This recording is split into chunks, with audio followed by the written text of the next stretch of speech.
ത്രിതല പഞ്ചായത്തിലേക്ക് നടക്കുന്ന തെരഞ്ഞെടുപ്പിൽ കേരളത്തിൽ കോൺഗ്രസിനെ സംബന്ധിച്ചിട്ട് അല്ലെങ്കിൽ UDFിനെ സംബന്ധിച്ചിട്ട് വിമത ശല്യമില്ലാതെ മത്സരിക്കുന്ന ഒരു ഏക ജില്ല എന്ന് വേണമെങ്കിൽ നമുക്ക് കോൺഗ്രസിനെ വിശേഷിപ്പിക്കാം. യാതൊരുവിധ റിബൽ ശല്യങ്ങളും ഇല്ലാതെ സ്ഥാനാർത്ഥി പട്ടിക പൂർത്തിയാക്കിയിട്ടുള്ള ഒരു ജില്ലയായിട്ട് എറണാകുളം DCC മാറുന്നു. ഗ്രൂപ്പ് വ്യത്യാസമില്ലാതെ പ്രതിപക്ഷ നേതാവിൻ്റെയും DCC പ്രസിഡന്റിന്റെയും പിന്നിൽ അണിനിരന്നിട്ടുള്ള മുഴുവൻ കോൺഗ്രസ് പ്രവർത്തകരുടെയും ഒരു നേട്ടമാണ്. ആൾക്കൂട്ടങ്ങളിൽ നിന്ന് തീരുമാനം ഉണ്ടാകത്തില്ല. ഒരാളെടുക്കുന്ന തീരുമാനം ആൾക്കൂട്ടങ്ങളെ കൊണ്ട് ചെയ്യിപ്പിക്കുകയാണ് വേണ്ടത്.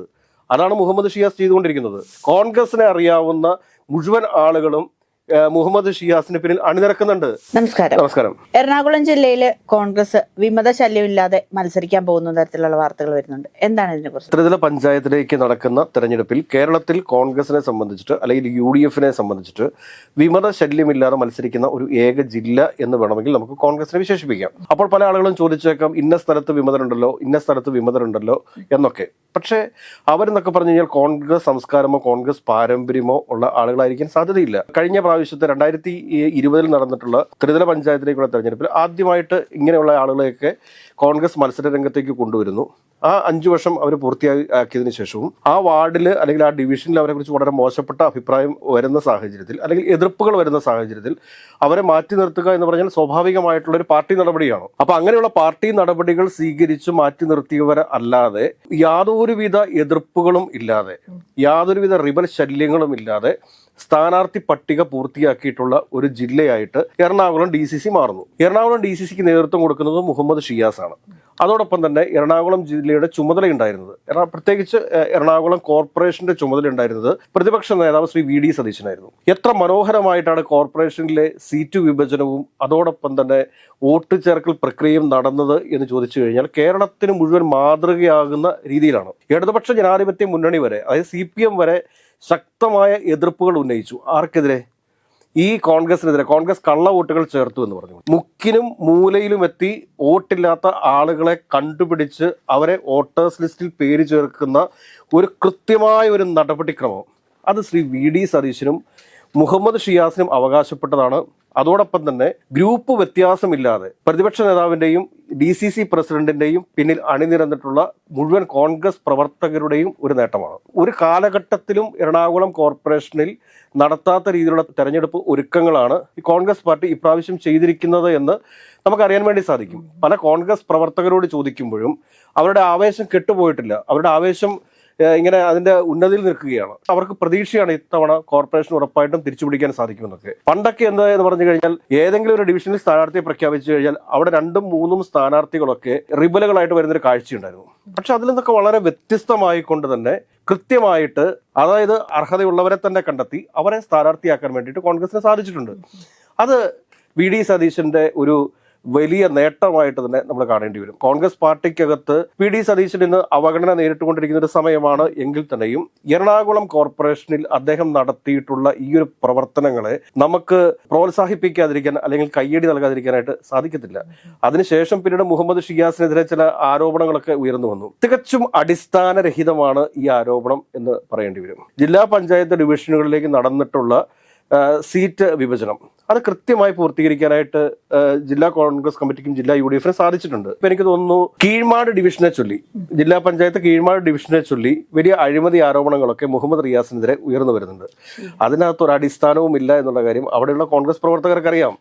അവിടെ 2-3 ആളുകൾ ഒരുമിച്ച് കീഴ്മാട് ഡിവിഷന് വേണ്ടിയിട്ട് ക്ലെയിം ചെയ്ത സമയത്ത് പുറത്തുനിന്ന് മറ്റൊരാളെ മത്സരിപ്പിക്കുക എന്നുള്ളത് സ്വാഭാവികമാണ്. അതിനെതിരെ ഇപ്പോൾ ബെന്നി ബെഹനാൻ ഉൾപ്പെടെയുള്ള ആളുകൾ പ്രതികരിച്ച് രംഗത്ത് വരുന്ന സമയത്ത് അദ്ദേഹം ചിന്തിക്കേണ്ട ഒരു കാര്യമില്ലേ? ബെന്നി ബെഹനാൻ എവിടുത്തുകാരനാണ്? അദ്ദേഹം പോയി മത്സരിക്കുന്നത് ചാലക്കുടിയിലല്ലേ മത്സരിക്കുന്നത്. അപ്പോൾ പുറമേയിൽ നിന്നുള്ള ഒരാള് കീഴ്മാട് മത്സരിക്കാൻ പാടില്ല എന്നൊക്കെ കോൺഗ്രസിന് പറയാൻ സാധിക്കുമോ? അങ്കമാലി റോജി M. ജോൺ മത്സരിക്കുന്നത് കണ്ണൂരിൽ നിന്ന് വന്നിട്ടല്ലേ? അങ്ങനെ നോക്കുമ്പോൾ ഓരോ സ്ഥലങ്ങളിലും എത്രയെത്ര നേതാക്കന്മാർ പുറമേ നിന്ന് വന്ന് മത്സരിക്കുന്നു. കീഴ്മാട് പഞ്ചായത്തിൽ റിബലായിട്ട് പല സ്ഥാനാർത്ഥികൾ വരാൻ പാടില്ല എന്ന നല്ല ഉദ്ദേശത്തോടു കൂടി മുഹമ്മദ് ഷിയാസ് അവിടെ പുറമേ നിന്ന് ഒരു സ്ഥാനാർത്ഥി ഇട്ടു എന്ന് കരുതിയിട്ട് എന്താണെന്ന് പ്രശ്നം? അതിനെ ഇത്രയും പർവ്വതീകരിച്ചുകൊണ്ട് ഇവർ ഇങ്ങനെ പറയേണ്ട കാര്യമുണ്ട്. ഞാൻ പറയട്ടെ, ആൾക്കൂട്ടങ്ങളിൽ നിന്ന് തീരുമാനം ഉണ്ടാകത്തില്ല. ഒരാളെടുക്കുന്ന തീരുമാനം ആൾക്കൂട്ടങ്ങളെ കൊണ്ട് ചെയ്യിപ്പിക്കുകയാണ് വേണ്ടത്. അതാണ് മുഹമ്മദ് ഷിയാസ് ചെയ്തുകൊണ്ടിരിക്കുന്നത്. ഈ എറണാകുളം DCC എത്ര അച്ചടക്കത്തോടു കൂടി തന്നെയാണ് പോയിക്കൊണ്ടിരിക്കുന്നത്. കേരളത്തില് ഒരു ജില്ലയിലും ഇല്ലാത്ത രീതിയിലുള്ള ഒരു പ്രവർത്തനമാണ് എറണാകുളം DCC നടത്തിക്കൊണ്ടിരിക്കുന്നത്. അത് മുഹമ്മദ് ഷിയാസിന്റെ കഴിവ് തന്നെയാണെന്ന് പറഞ്ഞേ പറ്റൂ. മുഹമ്മദ് ഷിയാസ് അടിത്തട്ടിൽ നിന്ന് വളർന്നു വന്നിട്ടുള്ള നേതാവാണ്. ഷിയാസൊക്കെ എത്രയോ മുമ്പേ MLA ആയി പോകേണ്ട ആളാണ്. ആലുവയിൽ ഒരുപക്ഷെ അൻവർ സാദത്തിന് മുമ്പേ MLA ആയിട്ട് പരിഗണിക്കപ്പെടേണ്ടിയിരുന്ന ഒരാളാണ് മുഹമ്മദ് ഷിയാസ്. എന്ന് കരുതി ഞാൻ പറയുന്നതിന്റെ അർത്ഥം അൻവർ സാദത്ത് മോശമാണ് എന്നുള്ളതല്ല പറയുന്നത്. കോൺഗ്രസ് പാർട്ടിയോട് അത്രയും ആത്മാർത്ഥത കാണിക്കുന്ന ഒരു വ്യക്തിയാണ് മുഹമ്മദ് ഷിയാസ്. CPMകാർ പോലും പലപ്പോഴും അദ്ദേഹത്തിന്റെ കോൺഗ്രസ് പാർട്ടിയോടുള്ള ആ ഒരു ആത്മാർത്ഥതയെ അംഗീകരിച്ചിട്ടുണ്ടല്ലോ. എത്രയോ CPMകാര് ഇദ്ദേഹവുമായിട്ട് സൗഹൃദത്തിൽ ഇരിപ്പുണ്ട്. ഒരു പരസ്പര ബഹുമാനം ഉണ്ടാവുന്ന എപ്പോഴാണ്? CPMലെ പലരോടും നമുക്ക് ആദരവ് തോന്നാറുണ്ട്, കോൺഗ്രസിലെ പലരോടും നമുക്ക് ആദരവ് തോന്നാറുണ്ട്. അതെന്തുകൊണ്ടാണെന്ന് എന്ന് ചോദിച്ചു കഴിഞ്ഞാൽ നിഷ്പക്ഷമായ നിലപാടുകളാണ്. അവരെടുക്കുന്ന നിലപാടുകളിൽ അവർ അടിയുറച്ചു നിൽക്കുന്നു എന്നുള്ളതാണ്. ഇപ്പൊ കോൺഗ്രസിന്റെ ഒരിക്കലും ഒറ്റുകൊടുക്കാത്തവർ, CPMനെ ഒരിക്കലും ഒറ്റുകൊടുക്കാത്ത നിലപാടുള്ള നേതാക്കന്മാരോടും സഖാക്കന്മാരോടും ഒക്കെ നമുക്ക് സ്വാഭാവികമായിട്ടൊരു ബഹുമാനം തോന്നും. അത് സ്വാഭാവികമല്ലേ? അപ്പൊ അങ്ങനെയുള്ള നേതാക്കന്മാരെ കാണുമ്പോഴത്തേക്ക് മറ്റു പല ആളുകൾക്കും അസൂയ തോന്നുക സ്വാഭാവികമാണ്. അപ്പോൾ പറയും അയാൾ നടത്തുന്നത് ഏകാധിപത്യ നടപടികളാണ്. ഒരു ഏകാധിപത്യ നടപടിയല്ല. അങ്ങനെ ഉണ്ടെങ്കിൽ മാത്രമേ ഈ കോൺഗ്രസ് പാർട്ടിക്ക് മുൻപോട്ട് പോകാൻ വേണ്ടി സാധിക്കത്തുള്ളൂ. നേരത്തെ ഈ റോളുകളൊക്കെ സംസ്ഥാന തലത്തിൽ നിർവഹിച്ചു കൊണ്ടിരുന്നത് ശ്രീ K കരുണാകരനായിരുന്നു, അല്ലെങ്കിൽ ശ്രീ ഉമ്മൻചാണ്ടി ആയിരുന്നു. പക്ഷെ ഇന്ന് അങ്ങനത്തെ ഒരു നേതാവ് സംസ്ഥാന കോൺഗ്രസിനകത്ത് ഇല്ല എന്നുള്ളതാണ് കോൺഗ്രസ് പാർട്ടിയുടെ ഏറ്റവും പ്രധാനപ്പെട്ട പ്രശ്നം, അല്ലെങ്കിൽ UDFന്റെ ഏറ്റവും പ്രധാനപ്പെട്ട പ്രശ്നമായിട്ട് രാഷ്ട്രീയ നിരീക്ഷകരെല്ലാം ചൂണ്ടിക്കാണിക്കുന്നത്. എത്രയോ നല്ല ചെറുപ്പക്കാർക്ക് ഇപ്രാവശ്യം എറണാകുളം ജില്ലയിൽ അവസരങ്ങൾ കിട്ടിയിരിക്കുന്നു. കോൺഗ്രസിന്റെ ഏറ്റവും വലിയ ദൃശ്യമാധ്യമങ്ങളിലെ പോരാളിയായിട്ടുള്ള ജിൻഡോ ജോൺ തുറവൂർ ഡിവിഷനിൽ നിന്ന് ജനവിധി തേടുന്നു. അതോടൊപ്പം തന്നെ മിവ ജോളി സമര പോരാളിയല്ലേ? ഒരു പെൺകുട്ടി എന്നതിനൊക്കെ അപ്പുറത്തേക്ക് എല്ലാ പരിമിതികളെയും അതിജീവിച്ചുകൊണ്ട് എത്ര വലിയ സമരങ്ങൾക്കാണ് ആ പെൺകുട്ടി നേതൃത്വം കൊടുത്തിട്ടുള്ളത്. ഒരുപക്ഷെ അപകടത്തിൽപ്പെട്ടേക്കാം, ഒരുപക്ഷെ മരണപ്പെട്ടേക്കാം എന്ന് തോന്നുന്ന സാഹചര്യത്തിൽ പോലും പോലീസ് ജീപ്പിന്റെ മുമ്പിലേക്കും അതോടൊപ്പം തന്നെ ജലപീരങ്കികളുടെ മുമ്പിലേക്കും ഒക്കെ എടുത്തു ചാടുന്ന ആ പെൺകുട്ടി അതിശയത്തോടു കൂടിയല്ല കേരളം നോക്കി കണ്ടിട്ടുള്ളത്. ആ പെൺകുട്ടി പ്രാവശ്യം ബ്ലോക്ക് പഞ്ചായത്ത് ഡിവിഷനിലേക്ക് മത്സരിക്കുന്നില്ലേ? ഇങ്ങനെ സമരത്തിൽ പങ്കെടുക്കുന്ന കോൺഗ്രസ് പാർട്ടിക്ക് വേണ്ടിയിട്ട് പണിയെടുക്കുന്ന ആളുകൾക്ക് മുഴുവൻ കൃത്യമായ അംഗീകാരം കൊടുക്കാനായിട്ട് ജില്ലാ കോൺഗ്രസ് കമ്മിറ്റിക്ക് സാധിച്ചിട്ടുണ്ട്, അല്ലെങ്കിൽ UDF നേതൃത്വത്തിന് സാധിച്ചിട്ടുണ്ട്.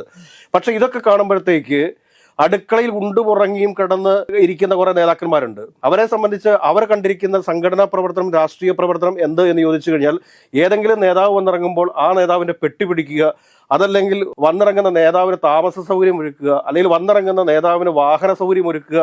അതാണ് രാഷ്ട്രീയ പ്രവർത്തനം എന്ന് തെറ്റിദ്ധരിച്ചു വെച്ചിരിക്കുന്ന കുറെ ആളുകളുണ്ട്. അവർക്ക് മുഹമ്മദ് ഷിയാസിനെ പോലെയുള്ള കോൺഗ്രസ് നേതാക്കന്മാരുടെ പ്രവർത്തനങ്ങൾ ഇഷ്ടപ്പെടത്തില്ല. ഹൈബി ഈഡൻ പൂർണ്ണമായ പിന്തുണയല്ല നൽകിക്കൊണ്ടിരിക്കുന്നത്. TJ വിനോദ് പരിപൂർണമായ പിന്തുണയല്ല നൽകിക്കൊണ്ടിരിക്കുന്നത്. കോൺഗ്രസിനെ അറിയാവുന്ന മുഴുവൻ ആളുകളും മുഹമ്മദ് ഷിയാസിന് പിന്നിൽ അണിനിരക്കുന്നുണ്ട്. പിന്നെ ഈ പറയുക, കോൺഗ്രസിനകത്തും പണ്ട് തുടങ്ങി പാർട്ടിക്ക് വോട്ട് ചെയ്യാത്ത, കൈപ്പത്തി കണ്ടു കഴിഞ്ഞാൽ അലർജിയുള്ള ചില ആളുകളുണ്ട്. അത് ഏത് ഗ്രൂപ്പിൽപ്പെട്ടവരാണെന്ന് ഞാൻ പറയുന്നില്ല. അങ്ങനെയുള്ള ആളുകൾക്ക് അസ്വസ്ഥത ഉണ്ടാവുന്നേ. സ്വാഭാവികമായിട്ടും കോൺഗ്രസ് പ്രവർത്തകർ ചില ചോദ്യങ്ങളൊക്കെ ചോദിക്കും. അർഹതയില്ലാത്ത ആളുകളൊക്കെ KPCC ജനറൽ സെക്രട്ടറിമാരാകുന്ന സമയത്തൊക്കെ ഒരുപാട് കോൺഗ്രസ് പ്രവർത്തകർ ചോദിക്കും, നിങ്ങൾക്ക് എന്ത് അർഹതയാണ് എന്ന് ചോദിക്കുമ്പോൾ അതിന് ഷിയാസിന്റെ നെഞ്ചത്തേക്ക് വല്ല കാര്യമുണ്ടോ? ഒരു കാര്യം പറയാം, മുഹമ്മദ് ഷിയാസ് എന്ന വ്യക്തി VD സതീശൻ എന്ന് പറയുന്ന പ്രതിപക്ഷ നേതാവും എറണാകുളം കോർപ്പറേഷനകത്തും എറണാകുളം ജില്ലയ്ക്കകത്തും നടത്തിയിട്ടുള്ള പ്രവർത്തനങ്ങൾ കേരളത്തിലെ ഒരു ജില്ലയിലും നടത്താത്ത അത്രയും നല്ല പ്രവർത്തനമാണ്. ഒരുപക്ഷെ KPCCക്ക് പോലും സാധിക്കാത്ത ഒരു കാര്യമാണ് ഇവർ ചെയ്തിരിക്കുന്നത്. ഇത് സംസ്ഥാന തലത്തിൽ തന്നെ മാതൃകയാക്കേണ്ടതുണ്ട് എന്നുള്ളതാണ് എൻ്റെ ഒരു അഭിപ്രായം. അത് മറിച്ച് ഷിയാസ് പൈസ മേടിച്ചു, ഷിയാസിന് കാശുണ്ടാക്കാനായിട്ട് വേറെ ഒരുപാട് മാർഗ്ഗങ്ങളുണ്ട്. അപ്പോൾ ഇതേ മാതൃക മറ്റ് ജില്ലകളിലും ഫോളോ ചെയ്താൽ കുറച്ചുകൂടി ബെറ്റർ ആവാൻ പറ്റും തോന്നുന്നുണ്ട്. തീർച്ചയായിട്ടും ഈ മാതൃക പിന്തുടർന്നു കഴിഞ്ഞാൽ കോൺഗ്രസിന് സംസ്ഥാന തലത്തിൽ വളരെ വലിയ മാറ്റം കൊണ്ടുവരാൻ വേണ്ടി സാധിക്കും. ഈ മുഹമ്മദ് ഷിയാസ് എന്നൊക്കെ പറഞ്ഞാൽ നേരത്തെ രമേശ് ചെന്നിത്തലയുടെ ഏറ്റവും അടുത്ത അനുയായിയായിരുന്നു.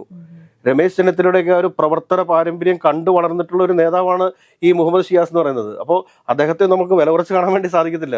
അപ്പൊ ഈ ഒരു പ്രവർത്തനം സംസ്ഥാന തലത്തിൽ വ്യാപിപ്പിച്ചു കഴിഞ്ഞാൽ കോൺഗ്രസിന് ഒരുപാട് മാറ്റങ്ങൾ സംഭവിക്കും. അപ്പോഴും ഈ ചില ആളുകൾ കടന്ന് ഇങ്ങനെ ശബ്ദമുണ്ടാക്കിക്കൊണ്ടിരിക്കും. ഇപ്പൊ ഞാൻ പറയട്ടെ, ജഷീർ പള്ളിവയൽ എന്ന് പറയുന്ന വയനാട്ടിലുള്ളൊരു നേതാവുണ്ട്. എല്ലാ KSU സമരങ്ങളുടെയും മുൻപന്തിയിൽ നിന്ന് ജലപീരങ്കിക്ക് മുമ്പിൽ കൊടി പിടിച്ച് മസിൽ പിടിച്ച് നിൽക്കുന്ന ഒരു വ്യക്തിയാണ്.